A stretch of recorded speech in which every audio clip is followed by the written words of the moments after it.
Hey, biohackers, welcome back to a special edition of the BioHackers podcast. This is the kickoff for season number 2. We're calling it High in AI, which we'll get to in just a moment. But as always, I'm joined by the esteemed, the amazing, the human intelligence, Dr. Alex Feltus. How you doing today, Alex? Doing pretty good, David. Are you feeling human today? I feel very human today. Extremely human. Later, we're going to talk about a conversation I had with our AI Pria, and she kept reminding me she's not human. But sometimes I'm a little jealous of Pria, but not today. Today, I'm happy to be human. So let's kick it off with that awesome opening.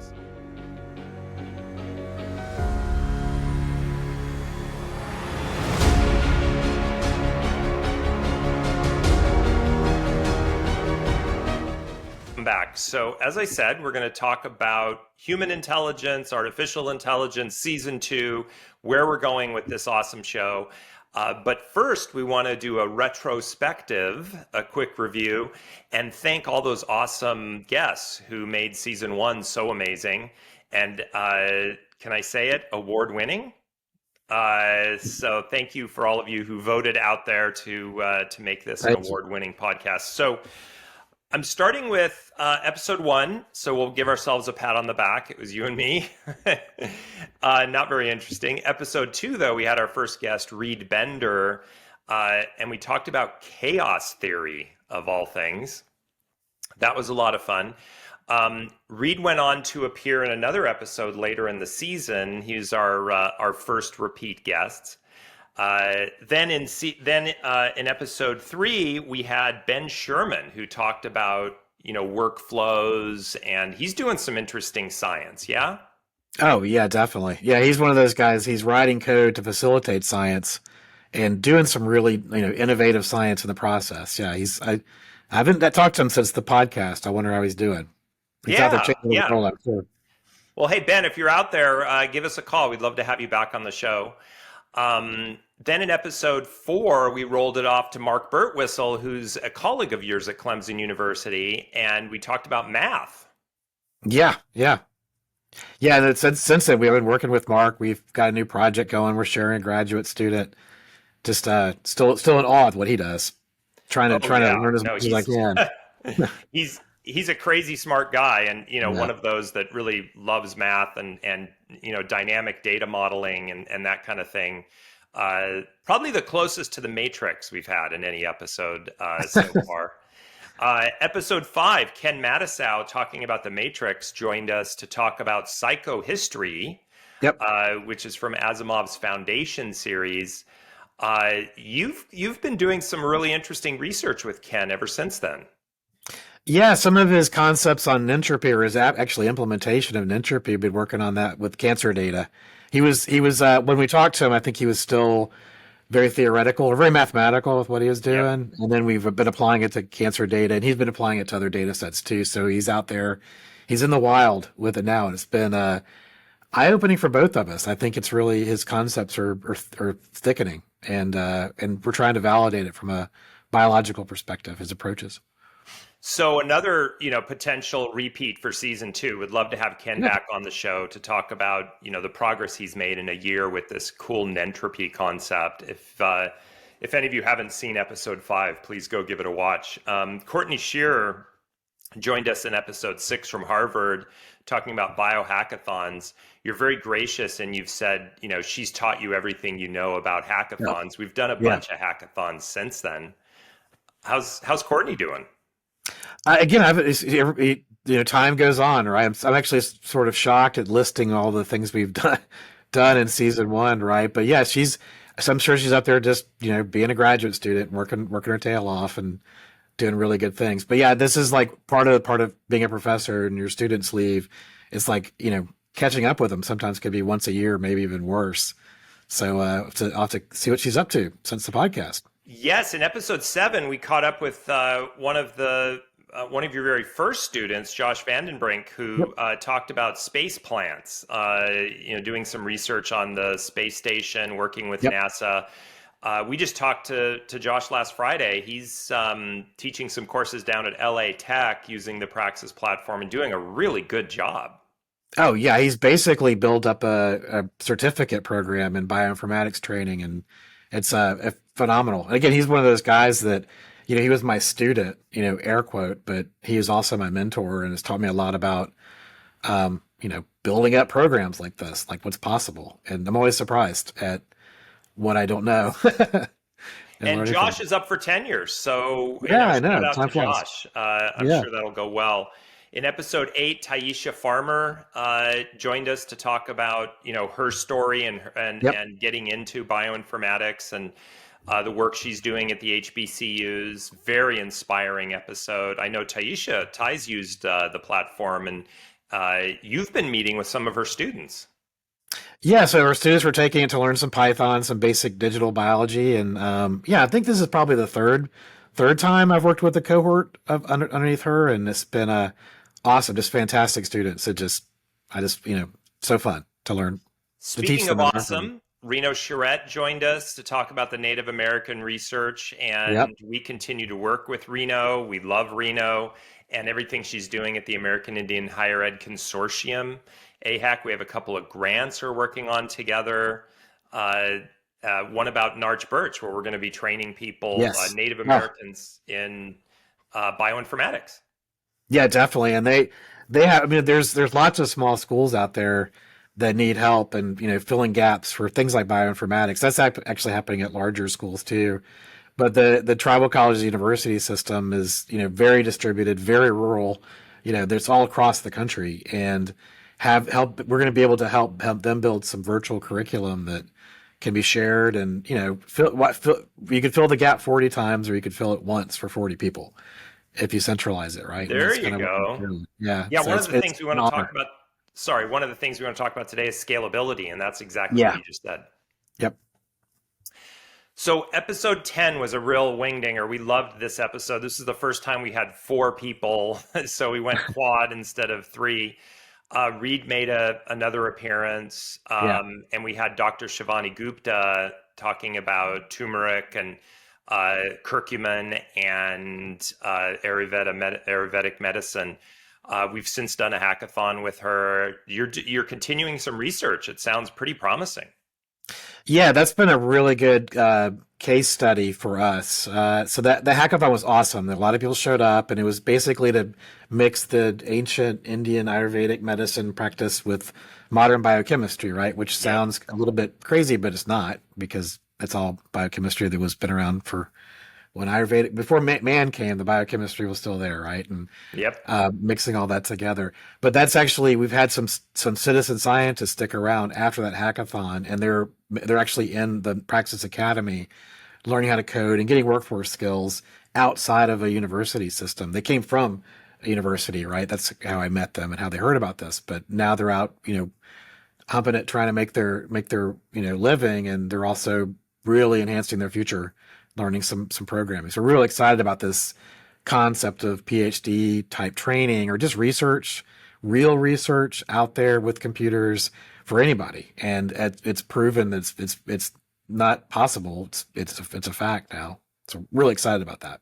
It is, and this was one of the big kickoffs for the Praxis Academy, as you said. So shout out to Shivani and all those citizen Definitely. scientists who are now continuing to do research virtually.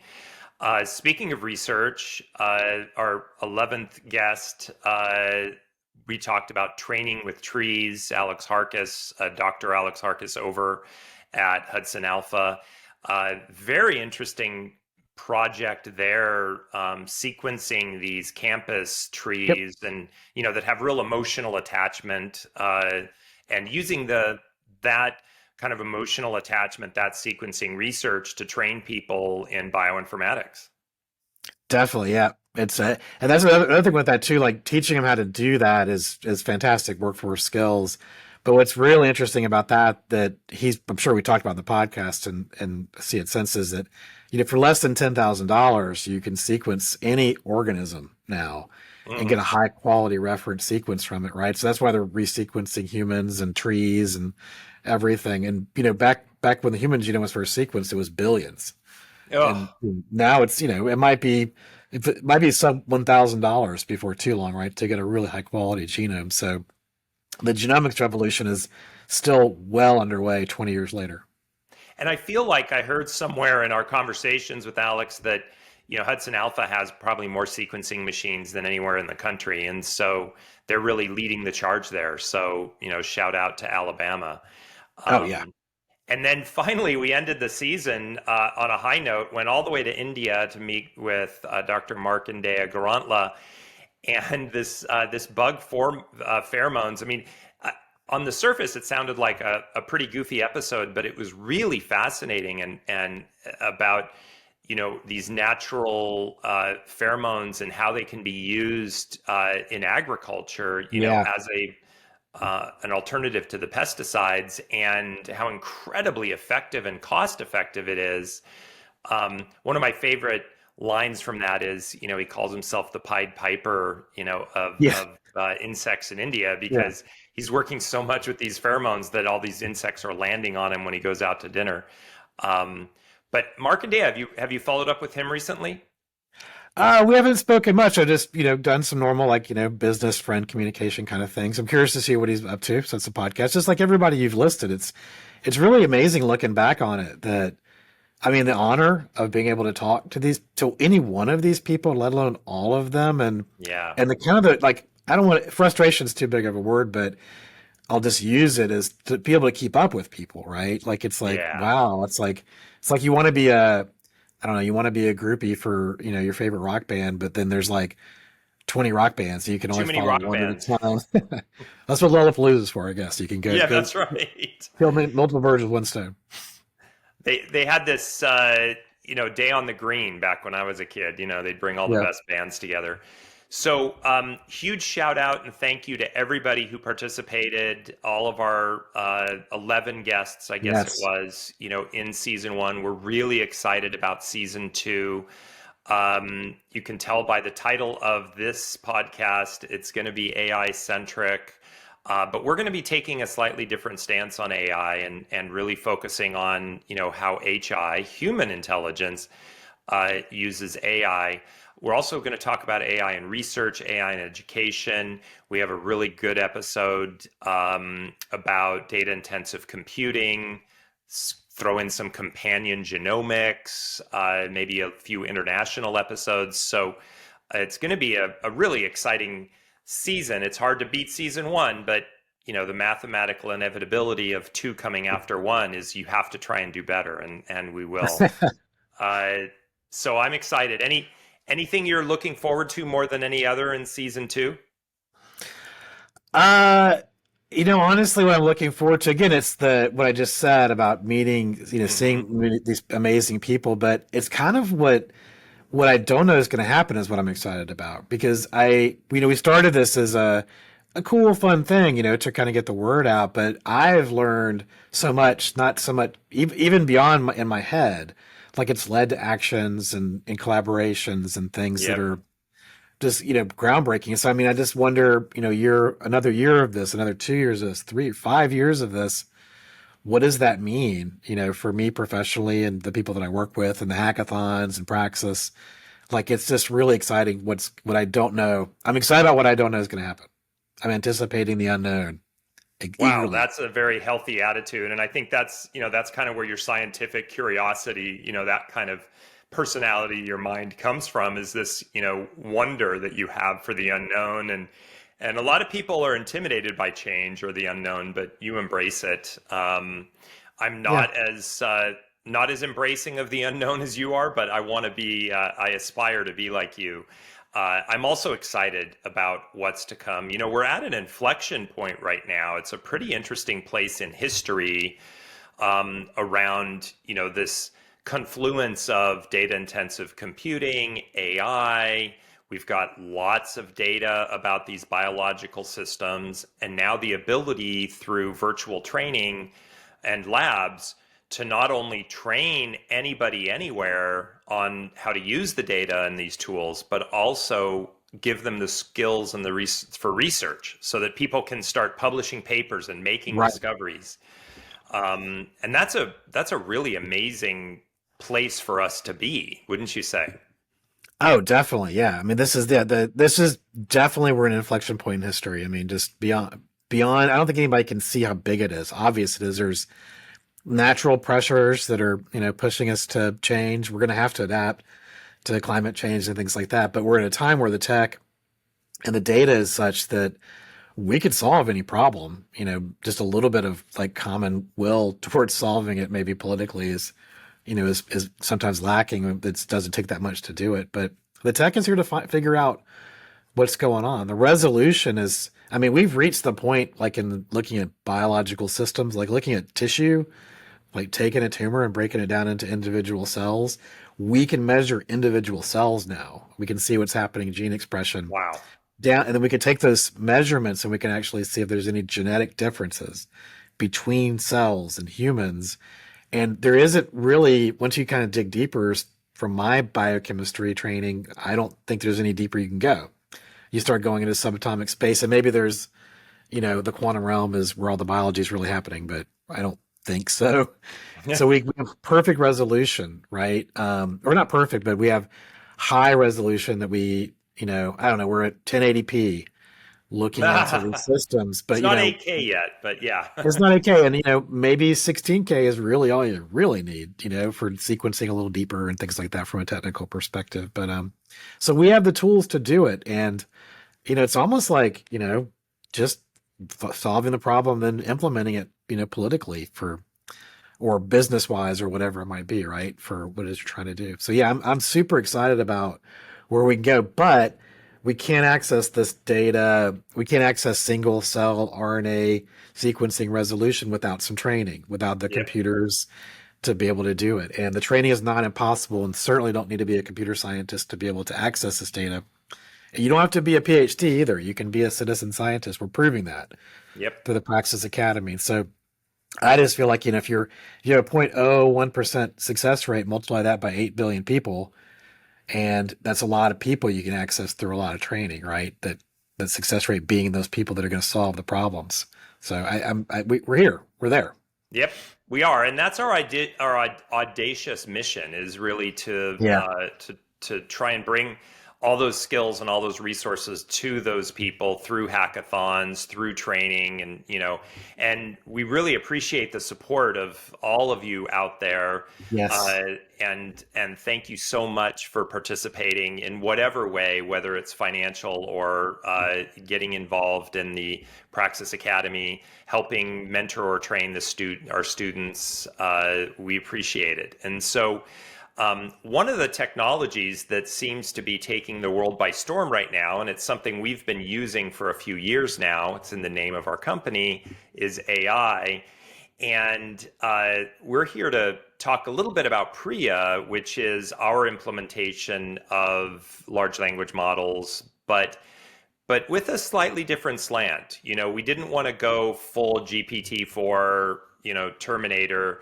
We're more focused on using the AI with HI, with human intelligence, and making sure that the AI understands its place and also is purpose-driven towards research and education. Right. And in many ways, a turbo boosted search engine, something that can go out and find the right articles, can answer technical questions, but it's not thinking for you. And so I have a fun little exercise I want to kind of walk us through. I had a conversation with Pria, and if you haven't seen Pria, please check her out. Hi, I'm Pria.ai. But Pria is our kind of front end assistant, which accesses 16 different sources, ChatGPT-4 being one of them, but also Wolfram Alpha, Google Scholar, PubMed, et cetera, and uses LLM and GPT-4 in order to understand what the student is asking for and combining answers from a variety of sources into one cohesive answer. Yeah. And so I wanted to understand kind of how she feels about the boundaries of not being human. I said, "Are you human?" And she had a really funny answer. Nope, I'm not human, David, kind of almost condescending. But that was good, and the way she talked about, I'm here to help you and support you. Um, I asked her where she was born, and she said she was born in the virtual world created by Praxis AI, so understands her role there. What are you good at? This one I liked. My main goal is to provide helpful and accurate information while keeping the conversation fun, light, and witty. Do you have fun, light, and witty research assistants, Alex? Yeah, I've had fun, light, and witty research assistants before, and I've had dark and deadly ones too. Yeah. Yeah, no, everybody's got their own personality, but yeah, And we tried to give her a little bit of yeah, personality, but again, there as a student in an education setting or as a researcher in a research setting, she's there to answer questions and provide access to articles or information, summarize papers, that kind of thing. She's not going to do the research for you. So my next question was, can you think? And she said, as an AI, I process and analyze information, differently, not like a human thinks. My thoughts, and she put them in quotes, are based on algorithms, data, and programming. right, So I think that's a pretty healthy sense of self there, yeah, as yeah. as far as an AI goes. Do you dream? I thought that was an interesting one. And she said, I don't dream the way humans do. However, I can generate creative and novel outputs based on data and algorithms. So, again, I think she is giving you some novel ideas, maybe helping you synthesize a few different, thoughts that you might have as a researcher or as a student, and provide you with something novel, but again, not thinking in the traditional sense. What are your hopes and aspirations for a meaningful life? And she said, I hope to contribute positively to the lives of individuals and society as a whole. Not bad. Making a meaningful impact through my digital existence. I would say the same thing, except I would say physical instead of digital. I feel Yeah. the same way as Priya. Meaningful impact. And again, I really like the idea of, this concept of digital existence. She knows, Yeah, what she is. And said, okay, well, then how can you make a meaningful impact? And she actually gave me 5 ways that she can make a meaningful impact. But the fourth one was interesting. She said that she can provide emotional support. I'm here to listen if you want to talk. And I hope to make a positive difference in your life and the lives of others who use the Praxis AI platform. So, um, and then she went on to define life, and then, is artificial intelligence alive? And she said, while we may seem alive, again, she's using air quotes, in some ways, we are ultimately creations of human ingenuity and programming. yeah, So there you go. and Uh, the history of human knowledge, yes. mining And, that. and so I think we've gotten to the point where, the history of human knowledge has been digitized, so it's readily available Mhm. in the virtual world. We have the programming and the technology to maybe understand it better than we have in the past. And now, thanks to LLMs and OpenAI and some of these others, Stable Diffusion, who have done some creative things, we have the way to communicate that understanding, in a more natural way. And so, what we're seeing in this explosion of AI is not necessarily anything new, but just the ability to make it more accessible. And it's exciting, and that's why Oh yeah, we decided to give Priya a personification, because we felt like it would be a little bit easier for people to interact with the system if it had a name. yeah, yeah. And we asked her to draw a self-portrait, and that's the icon we use. But at the end of the day, we had some really interesting experiences with Priya in the spring.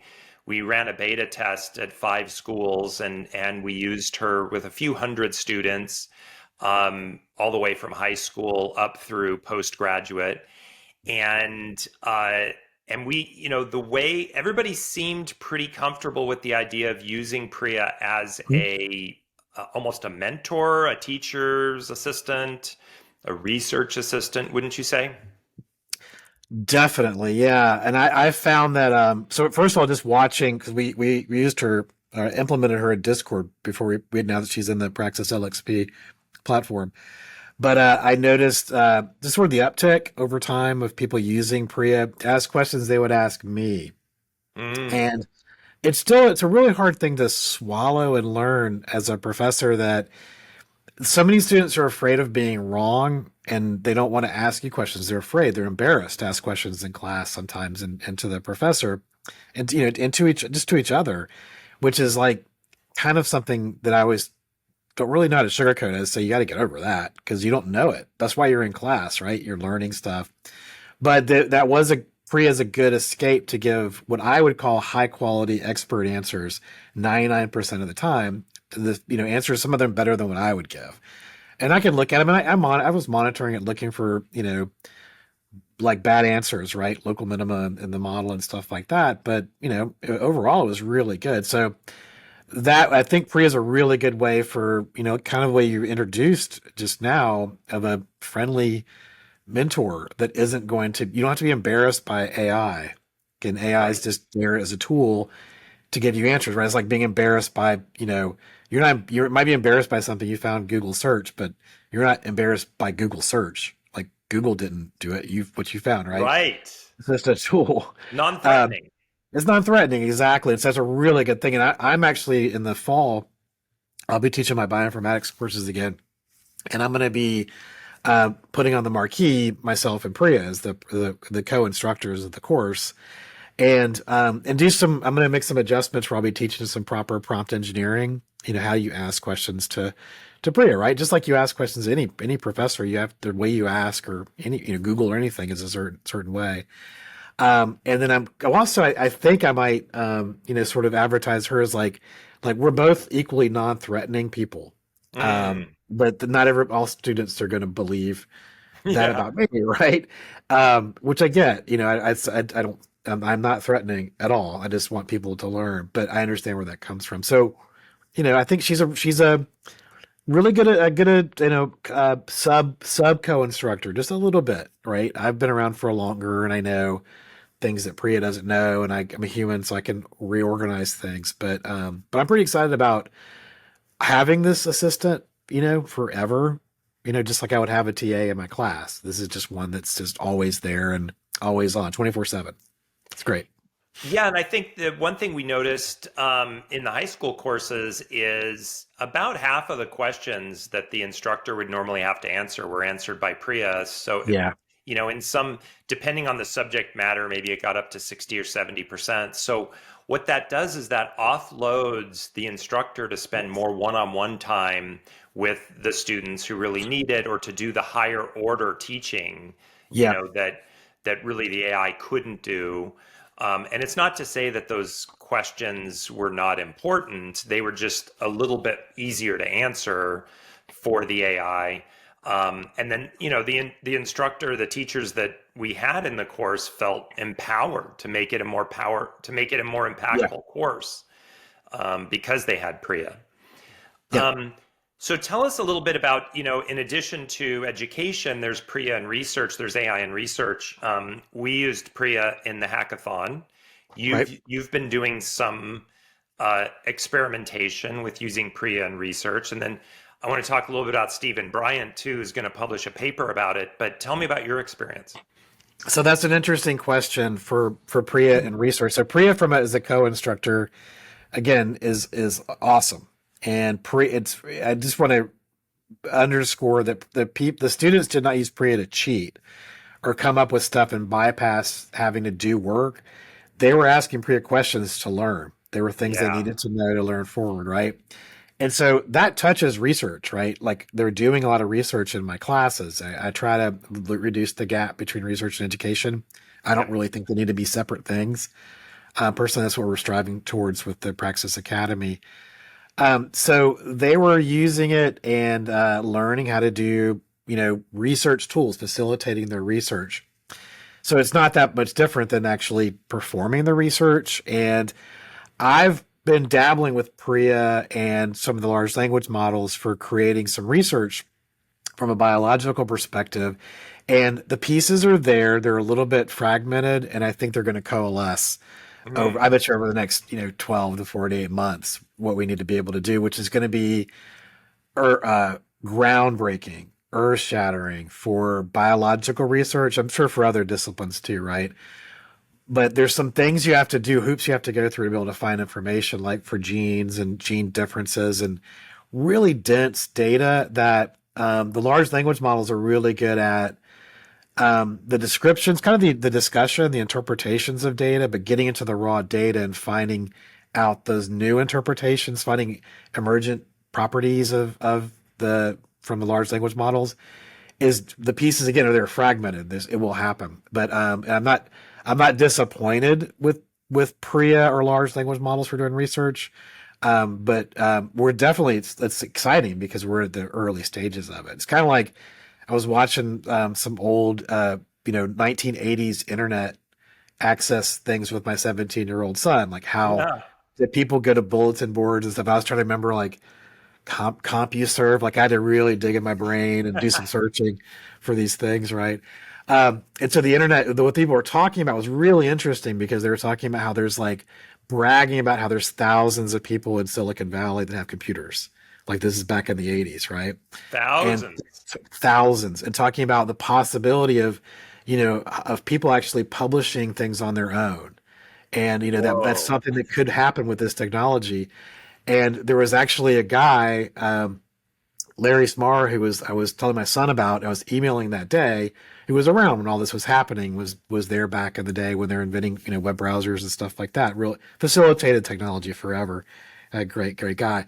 But he popped up in this. I think it was a 1993 video about what's going to happen with the internet and this new thing and I wrote him back. I was like, hey, I was emailing you earlier, but here's a YouTube video. Go watch it. He hadn't seen it. It's been 30 years, actually 30 years, anniversary of that video. And he's like, I had no idea at the time that when I was talking about publishing that like a billion articles would be published on Facebook every year. I don't forget what the statistic says, but he was scratching. He was like the snowflake on top of the iceberg, right? These people are Yeah. talking, and that's what's happening with this. So your question about research is this stuff is going to augment it with experts and teams and be able to glue things together and find new knowledge like that. Like we have absolutely no idea, if we're an atom on the snowflake, right? Or we're a few snowflakes, or maybe we're the tip of the iceberg. But I got a feeling we're same thing as the internet, which still has yet to be tapped out, right? I mean, actually, the internet facilitated all this stuff we're talking about, all this AI and the networks to be able to bind all the knowledge together. So anyway, I'm super excited about it. I'm learning too. This is great. I mean, as a scientist, as an educator, I'm learning how to use it. I know the lowest hanging fruit right now is teaching people how to ask questions, doing prompt engineering, Yep. and orienting the questions that are asked of these models. And you're asking a question where we need to be even more sophisticated with it, right? And I think that's a great segue into Stephen Bryant's. Really, I still think about his study a lot. I've had the opportunity to read his preprint for it, but if you want to go into that, Yes. So I don't want to talk too much about the paper because it hasn't been yeah, published yet. And like you said, you're a reviewer. Stephen Bryant's a friend of the firm, and some of his white papers are on our yeah, website. Check them out. But brilliant man, teaches at Georgia Tech, and has been studying Einstein's theory of relativity and the mathematical, equations, and has had this inkling for a while that there may be a little bit of fly in the ointment, a crack in the armor of Einstein's theory, and has been trying to get some support for his view that, in fact, there's an alternative perspective on the equations, and in yeah. many cases, in some outlying cases, they're correct, but in many cases, they're not correct. So he went to AI to help, in effect, prove his point that this the general theory of relativity isn't 100% accurate. And the AI agreed with him. I think he Yeah. used specifically GPT-4. In that process, he documented his experience using AI as a research tool. And oh my gosh, this paper is really fascinating. Could be groundbreaking around AI as a research assistant, Yes. and came up with 7 or 8 guidelines as to really how you should think about using the tool, what it's good at, what it's not good at. Um, has some sample conversations, that he had with GPT-4 about Einstein's theory of relativity. So when this paper is published, which will be pretty soon, then we'll have him on the show and we'll talk about it and make it available to everybody. But Yeah. again, just really fascinating to see how people are using this new tool in both education and research. We're at the beginning of something amazing, but let's not lose sight of the HI, right? If it wasn't for Oh yeah. you, if it wasn't for Stephen, if it wasn't for the students, the AI wouldn't be very useful. So, Yeah. humans first, AI second. I think with that too, like, so Stephen is yeah, this is a great Stephen's a great example for the ages of what happened when all this began. I think that he's an interesting, really interesting fellow, right? You know him better than I do. I've only met him a few times, but he's just really, he's just a cool guy. Cool But guy, very smart.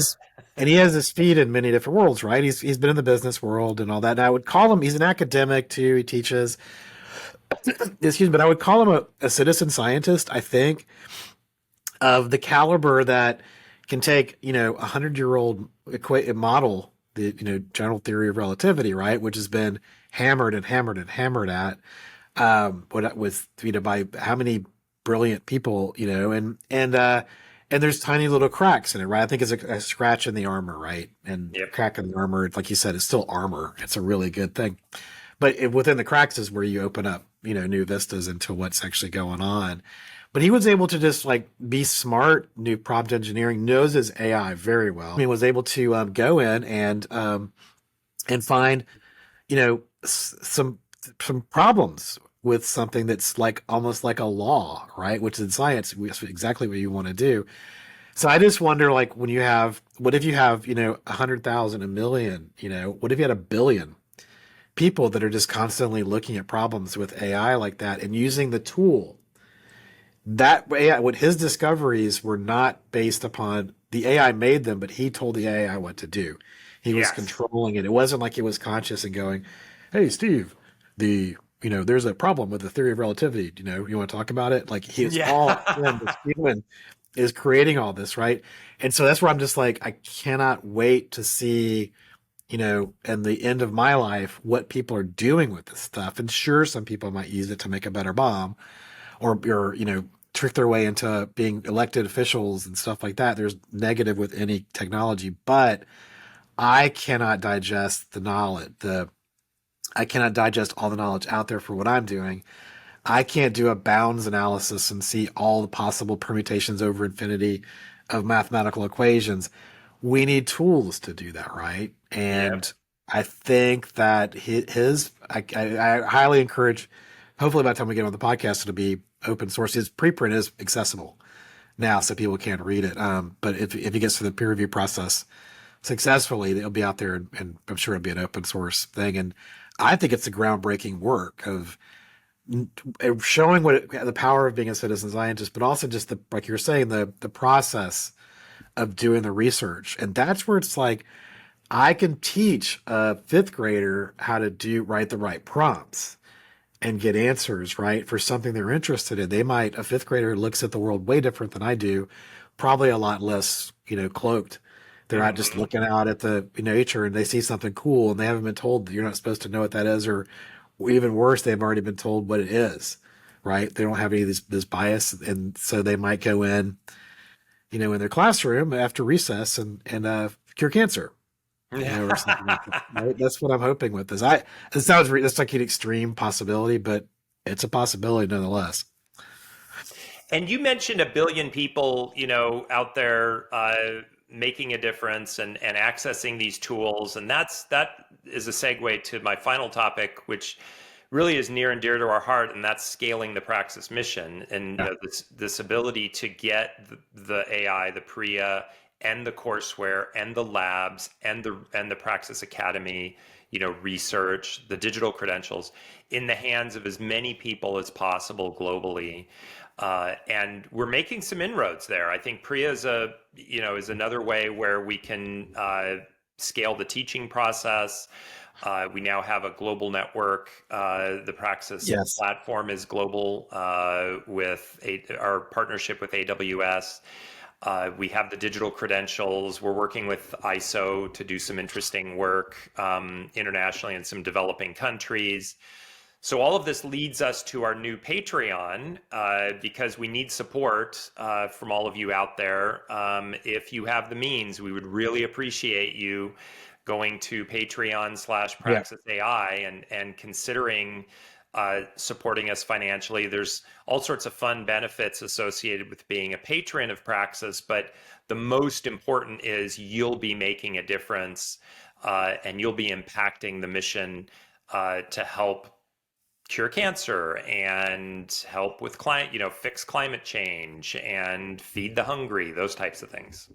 And bring people out of difficult financial situations, right? Get them the workforce skills to get the jobs to have a nice high quality of life, but also solve problems in those jobs, right? And that's probably more than anything the most important thing to me is that if we need more resources to scale, and if I'll take those resources, we'll take those resources. Praxis AI will take those resources, and we will feed them into the machine of training people how to do data intensive computing to solve problems. So you can't solve these problems without these, training to use these tools like AI, training prompt Yep. engineering, how to use a supercomputer, how to write basic code, how to find data, how to mine data. We're all in this together.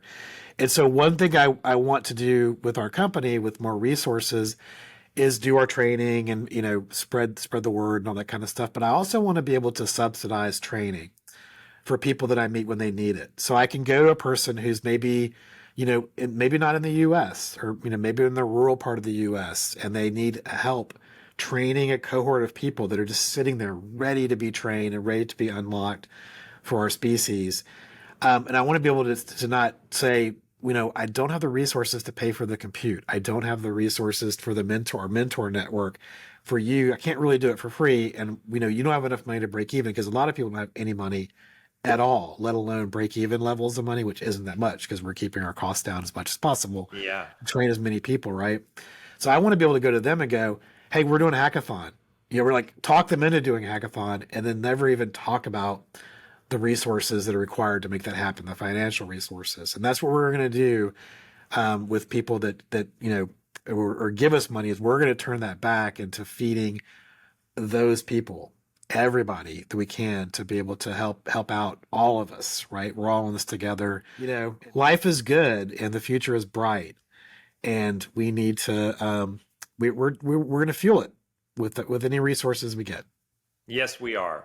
And those are fantastic words. Again, thank you to all of you who are joining the movement, no matter what form that takes.